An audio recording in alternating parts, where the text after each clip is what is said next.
volta com o segundo bloco do Assembleia Debate. O ciclo de debates sobre a violência contra a mulher, promovido pela Assembleia de Minas, abriu espaço para que as mulheres compartilhassem suas vivências. Uma cena de quando eu tinha 9 anos, do meu pai dando um tapa na minha mãe, é uma cena com a qual eu convivo até hoje. E convivo até hoje com os relatos dos meus alunos acerca da violência vivenciada por eles dentro de casa. Então, hoje eu tento, de forma participativa, como conselheira da mulher, no Conselho de Educação, no Conselho de Promoção da Igualdade Racial, como professora, como coordenadora, né, quebrar ciclos.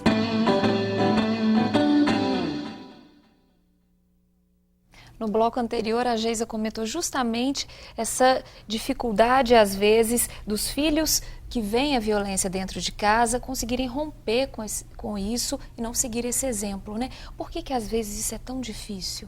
O rompimento desse ciclo é tão difícil, né? Por quê? Porque a sociedade se silencia, porque as pessoas não são encorajadas a este enfrentamento contra a mulher, a banalização da cultura dessa forma de violência que existe contra a mulher. Então, quando nós vimos um depoimento como este, que ela tomou essa causa para si, né, de estar discutindo com seus alunos, participando de debates mais amplos, tudo isso faz a diferença. Mas esse avanço que nós queremos, ele tem que ser mais institucional. Eu acho que o debate ele não pode se calar, né? Porque a partir do momento que a gente incita o debate, a violência ela diminui. O tema do Enem do ano passado foi a persistência da violência contra a mulher, né, na sociedade brasileira. Então isso levou a juventude a discutir muito o tema, né, e levar isso muitas vezes para dentro de casa. Então eu acho que a gente tem que continuar realmente incitando essa discussão, porque só assim a gente vai conseguir diminuir esses índices que ainda são muito altos. Né? Dentro de casa a gente tem que mostrar para os nossos filhos, né, o respeito à mulher e que a sociedade ela realmente tem que ir por um outro caminho, né, que seja da inclusão. A violência física, que é bater, matar, e também a violência mais emocional, psicológica, elas acontecem, na minha opinião, porque se encara a mulher como inferior, ela é posse de alguém, e o tempo todo é uma estratégia, às vezes consciente e às vezes inconsciente, de intimidar a mulher através de um tratamento onde ela é humilhada, né? Então isso compõe, vamos dizer assim, uma cultura, né? E na minha opinião é muito importante então o avanço institucional de implementar políticas públicas não apenas de proteção da mulher, mas que promovam a reeducação do homem e da mulher. Então eu diria que é muito importante que o processo educacional brasileiro ele seja alterado, com campanhas, com projetos pedagógicos de reeducação do homem e da mulher, da menina e do menino. Agora... E isso para mim é fundamental, porque não só na família a gente perpetua as relações de poder, de violência, de discriminação, mas na escola também. Ao se conciliar com as brincadeiras que humilham, né, uma criança, uma menina, você está estabelecendo uma relação de poder do homem e da mulher. Então, a política pública, a política educacional, fundamental que seja emancipadora. E aí eu vejo de forma lamentável como está acontecendo o debate que envolve o Plano Nacional de Educação, o Plano Estadual, onde se retira o conceito gênero. Né? Isso, para mim, é um retrocesso muito grande. Porque essa questão, se nós não reeducarmos a mulher e o homem dentro de uma visão de emancipação e de libertação, nós não vamos conseguir alterar a cultura de preconceito, de discriminação e de violência que atinge as mulheres. Agora, Marília, veja bem, mesmo com a aprovação da Lei Maria da Penha, mesmo com o aumento do rigor da penalidade, aprovado ano passado pela presidenta Dilma, nos mesmos termos da Lei Maria da Penha, mesmo com a existência de um canal para denúncia, o 180, a gente percebe que a redução da violência contra a mulher, ela não é expressiva. Aumentou. E pelo contrário, nós estamos falando que eu vou falar da capital, né? Da capital Belo Horizonte. Em 2015, nós tivemos uma alta de 0,9%.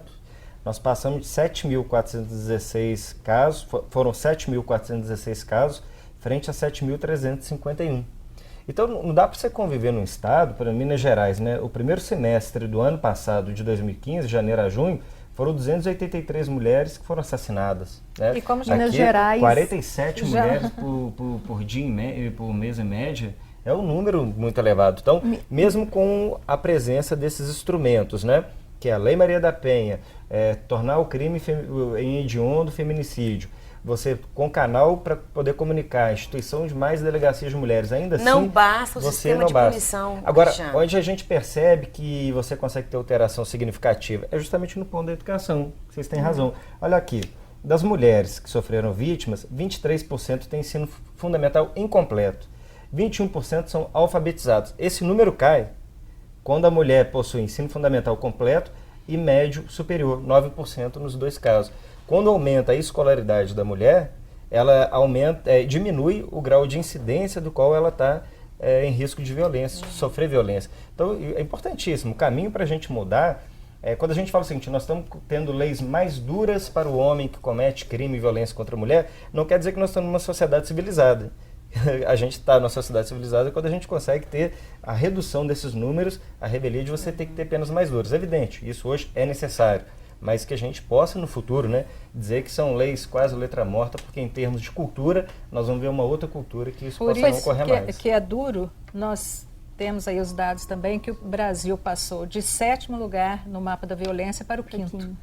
E Minas Gerais é o 2º estado mais violento da região sudeste, só perde para o Espírito Santo. Mas então mostra uma cultura machista. Isso é consequência, né? A violência é consequência de um lugar que a mulher ocupa, que é o lugar onde ela é silenciada o tempo todo. Ela é silenciada dentro de casa, no mercado de trabalho e na política. Daí você tem que ter uma postura, uma atitude individual, mas você tem que ter atitudes coletivas de luta para modificar o padrão cultural que é imposto à mulher. E sobre esse padrão cultural que é imposto e não se calar, uma campanha que surgiu no Facebook no ano passado e que foi compartilhada por milhares de brasileiras, ficou muito claro que o abuso faz parte da vida de milhares de mulheres e crianças. E esse assédio, garantem os especialistas, é tremendamente doloroso porque desperta nas meninas uma sexualidade que o próprio assediante quer que ela se envergonhe. Vamos acompanhar. A partir do chamado da organização não-governamental Think Olga, que luta para que mulheres tenham mais escolhas, milhares delas contaram publicamente a primeira vez que sofreram assédio sexual, ou ao menos a primeira vez da qual se lembram ter sofrido algum abuso. Histórias e fatos que às vezes nunca foram contados, por pudor, tristeza ou vergonha. É o caso de atrizes famosas como Luana Piovani. Ela conta ter sofrido abuso aos 7 anos. Xuxa Meneghel também falou sobre o abuso sofrido por um professor. Juliana Paz assumiu publicamente o assédio sofrido quando ainda criança. Letícia Sabatella, aos 12 anos, sofreu o primeiro assédio de um homem que, sem ela perceber, se aproximou depois de abordá-la na rua. O assédio à chefe de cozinha Bel Coelho foi aos 11 anos, numa sorveteria. Ao subir no andar de cima do estabelecimento, confessa que congelou quando foi bolinada. Qual o papel das redes sociais nesse processo? Ajudam. Pode falar.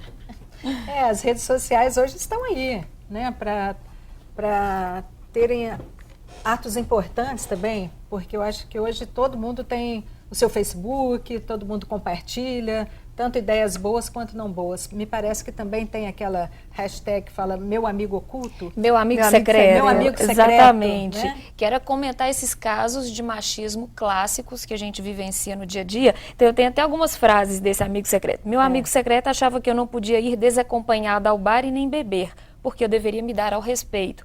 Meu amigo secreto acha que cantadas, assovios no meio da rua e olhares gulosos são elogios e não assédios. Você quer ver uma coisa muito importante? Ajuda a tirar da solidão, porque às vezes a mulher acha que é com ela só.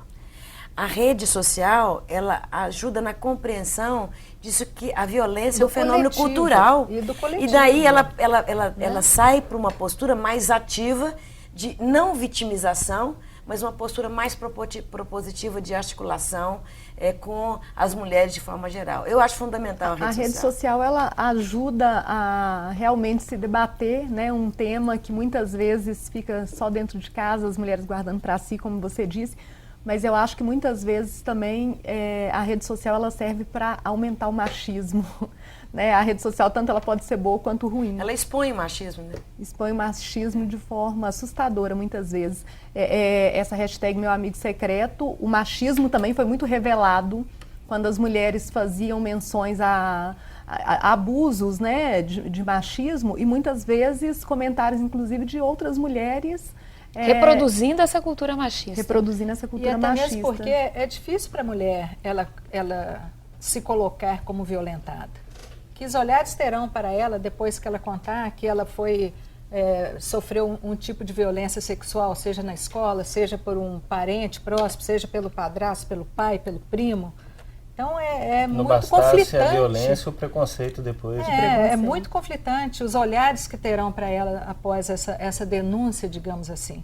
Então, por isso, esse também é um fator importante, onde a mulher se cala por vergonha de contar aquele sofrimento que ela teve diante desse abuso. Até pouco tempo atrás, você falar que a mulher mãe solteira tinha uma conotação pejorativa, divorciada, desquitada, né? Parecia que a mulher tinha se perdido de valores familiares, e agora era uma mulher da vida, como eles diziam, né? E isso está tudo muito presente ainda, né? Entra a questão às vezes também, de uma forma muito perversa, que ela é ou inconsciente, ou é subjetiva, ou é dissimulada, mas ela ainda se faz muito presente. E por isso que as mulheres antes, há tão pouco tempo atrás, seja na época aí das nossas avós, das nossas bisavós, que não se separavam dos seus esposos, dos seus companheiros, porque era dito sempre que tem que levar a cruz até o Calvário. Então essa mulher sofria espancamentos, violências, humilhações, e ela continuava ali servindo, né, digamos assim, a família, ela continuava no núcleo familiar com seu esposo, até que a morte o separasse. E uma vida inteira de sofrimento. Né? Uma vida toda de sofrimento. E às vezes a morte até libertava. Né? Separava, libertava. E às vezes um exemplo até para as filhas que viam aquilo dentro de casa e acham que aquilo é aceito, é assim mesmo, né? A minha mãe modelo, né? sofreu assim. Com a minha mãe, isso era comigo. E se não houver nada que faça uma intervenção, né, cultural, educacional, social, ela vai reproduzir esse modelo para frente. Então esse é o nosso desafio, né? Como que a gente faz para romper com esse ciclo de reproduções de modelo que nós temos? A inclusão da mulher ao mercado de trabalho fez toda a diferença. Ajudou muito. Né? A emancipação da mulher, que ela poderia falar, não, eu vou sair de casa, eu vou pagar o meu aluguel, eu vou manter a minha alimentação, eu posso cuidar dos meus filhos. Hoje nós vimos aí uma sociedade com núcleos familiares, onde tem uma grande parcela de mulheres que são somente elas que cuidam dos seus filhos, ela não tem mais a mulher o seu trabalhadora esposo, que não se tem mantém, ela não aceita mais esse tipo de preconceito. Justamente porque ela ela disse não à violência. Então isso aí também já é um trajeto importante na vida da mulher de sofrimento, né, e de luta. E temos aí uma caminhada longa pela frente, com certeza. Daí as escolas infantis têm um papel fundamental no processo de emancipação, né, gente?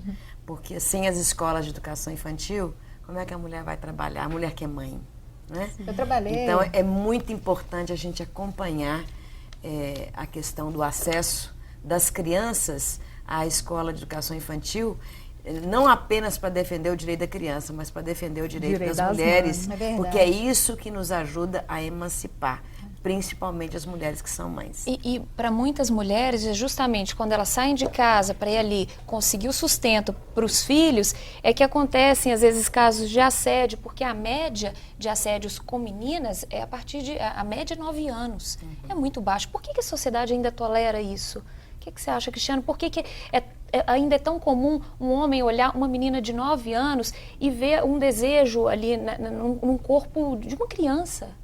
É justamente o que nós estamos dizendo, né? É a cultura que nós temos estabelecido, né?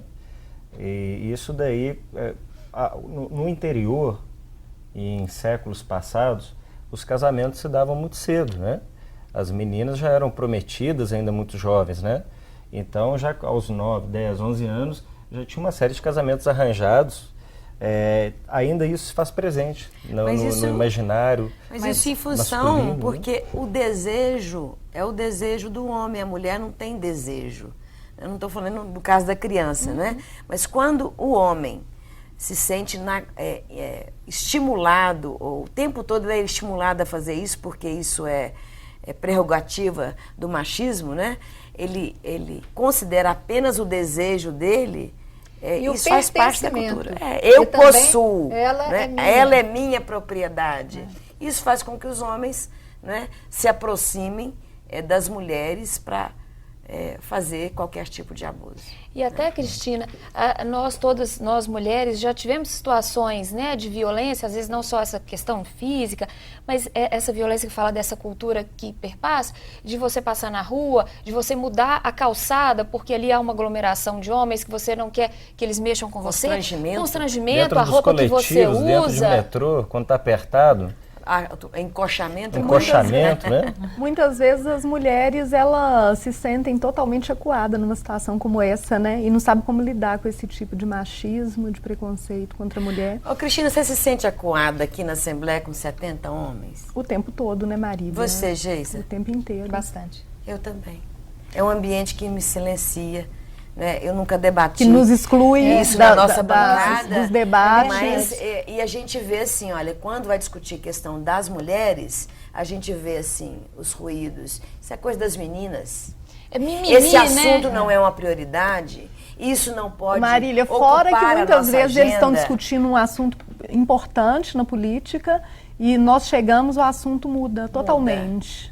Porque aí chegou uma mulher. É um ambiente constrangedor. Muito constrangedor. Masculino. É um ambiente masculino. Haja vista a proporção. Então, você tem haja vista a união das mulheres, porque ao nos sentir acuadas, a gente busca nos unir mesmo para fazer uma diferença, né, maior, porque a gente sente preconceito o tempo todo. A gente abre espaço também para falar da violência contra transexuais. O ciclo de debates sobre a violência contra a mulher promovido pela Assembleia de Minas deu voz a elas também. A gente quer acabar com os guetos e que travestis e transexuais saiam apenas à noite. A gente quer ocupar as universidades, a gente quer ter direito a uma saúde digna e uma segurança, que a gente tem os mesmos direitos. A gente luta por uma lei que criminalize a transfobia. São crimes de ódio, requintes de crueldade, mulheres e homens trans e travestis sendo assassinadas cruelmente e nada a ser feito. Teve um depoimento muito marcante no ciclo de debates de uma transexual de 60 anos que falou que o fato dela estar aqui dando um depoimento já era um milagre, porque as transexuais geralmente morrem novas. O fato delas existirem já incomoda e já leva a agressões, a humilhações. Foi muito tocante aquele momento, né? Muito tocante. E eu me remeti a alguns anos atrás, uma música do Erasmo Carlos, como que a sociedade também mudou, apesar de ainda, olha, nos dias atuais, esse sofrimento todo que foi trazido aqui na fala das pessoas, dos grupos representativos, quando falava aquela música Dá um Coro Nela, lembra? Uhum. Que era a Roberta Close, que na época era uma transexual linda, maravilhosa, e na música do Erasmo Carlos ele colocava Dá um Coro Nela. Então isso, se fosse hoje, como que seria essa música? Né? Ela já seria completamente fora da... Então isso é um processo cultural que avançou.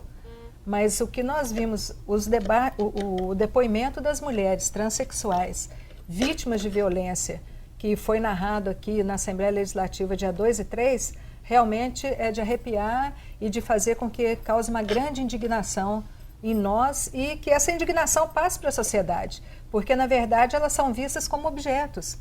Pessoas que não têm direito a estar nos espaços de educação, não têm direito a estar numa praça durante o dia. Então isso aí tem que ser mudado. E não tem direito nem a usar o nome que elas escolheram, não é, Justamente Marília? porque a grande luta no caso das transexuais é para que o nome social seja respeitado. E a identidade de gênero, não é? E a grande luta hoje, e eu acho que o nosso encontro aqui na Assembleia, ele foi muito democrático nesse sentido, porque quem é muito excluído, como é o caso das transexuais, tiveram assento nessa casa, puderam falar, puderam se expressar, colocar não só a violência que sofrem dia a dia, mas colocar também a sua pauta, qual que é a agenda, como também as mulheres em regime as mulheres presas, né, que estão, a sua liberdade está cerceada. As prostitutas. As prostitutas. E a então, mulher tiveram idosa assento também aqui para tiveram, colocar. Então, né? essa Assembleia, pela primeira vez, conviveu com... Esse espaço foi cedido para que a gente pudesse ouvir e a gente abraçar essas lutas. Eu acho que foi um dia muito especial. Agora, Cristiana, a sua responsabilidade aumenta porque a deputada Marília tem um projeto que está parado na casa justamente para tentar fazer com que essas transexuais possam usar os nomes que elas quiserem, só que está emperrado.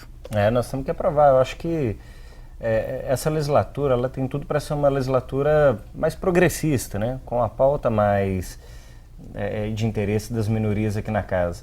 E a gente vai ter que somar força, porque, igual eu disse, aqui nós estamos discutindo especificamente, né, a temática das mulheres, mas a casa tem um certo conservadorismo quando a gente discute a questão dos negros, dos travestis, dos homossexuais, dos transexuais, dos deficientes. Então, é um exercício constante. Mas eu aproveito para te pedir o apoio, que você está na Comissão de Constituição e Justiça, tem 2 projetos. Pode, inclusive, me pedir para ser relator, eu relato. Já estou pedindo, o deputado Cristiano, o projeto da razão social e o projeto que cria o Conselho Estadual dos homossexuais. E eu, inclusive, me disponho a ser relator. Não só meu voto. Tem deputado que fica constrangido, morre de vergonha, como é que eu vou ficar com a minha base? Eu faço relatoria para você, Marília, a gente vota junto, faz a defesa, e isso para nós é uma pauta importante. O que sobra para o transexual, para o travesti, e nós estamos falando sobre isso, como a sociedade tão preconceituosa, né? Um preconceito tão forte, o que sobra para eles, já que não podem ter emprego, já que não podem ter espaços do serviço público, sofre tudo aquilo que está na clandestinidade, na marginalidade. Então você vê, lamentavelmente, muitos travestis, transexuais ligados ao tráfico de drogas, ligados à prostituição. Por quê? Porque nós empurramos eles para lá. Nós os empurramos, excluídos. Então, se a gente não reverter, criar os espaços que incorpore essas pessoas nas suas diferenças, que esse que é o problema também. A sociedade acha que tudo que é diferente é errado, né? Ela acha que o certo é aquilo que está no padrãozinho, no modelinho. Então, não. Então, a gente precisa fazer esse debate. Isso colabora na construção de uma nova cultura, não só dos marcos legais, mas da construção da nova cultura. Tá certo, gente. O nosso tempo acabou, o assunto é ótimo, dava pra gente falar muito tempo. Então fica aqui o nosso pedido, como mulher também, que o Cristiano represente todas essas causas aqui na nossa casa. O Assembleia Debate termina aqui. Muito obrigada. Fique com a gente até o nosso próximo programa.